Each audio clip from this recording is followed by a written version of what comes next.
কে বলেছে Kane Williamson final জিতে না? কে বলেছে কেন উইলিয়ামসনের কপাল খারাপ? কে বলেছে কেন উইলিয়ামসন ট্রফি জিতে না? অবশ্য পুরো ক্যারিয়ার জুড়ে কেন উইলিয়ামসনের আক্ষেপটা ছিল, কেননা একমাত্র টেস্ট চ্যাম্পিয়নশিপ ছাড়া আর কোনো ট্রফি যে তার জয়ের লিস্টে নেই।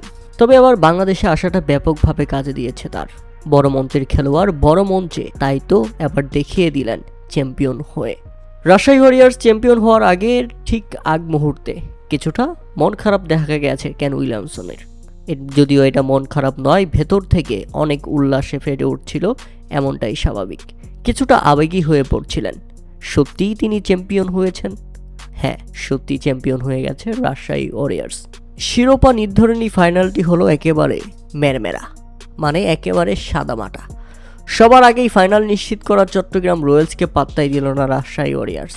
63 রানের ব্যবধানে জিতে গেল শিরোপা নির্ধারণী দলের অধিনায়ক নাজমুল হোসেন শান্ত। আর এটা রাজশাহীর দ্বিতীয় শিরোপা। এর আগে 2019-20 মৌসুমে রাজশাহী রয়্যালস নামে চ্যাম্পিয়ন হয়েছিল এই ফ্র্যাঞ্চাইজিটি। তাতে উদযাপনটা হওয়া উচিত বেশ, এবং তাই হয়েছে। মাঠের মধ্যেই নেচে উঠেছিল সকল ক্রিকেটাররা। আর মুশফিকুর রহিমের জন্য এটা তৃতীয় শিরোপা জয়।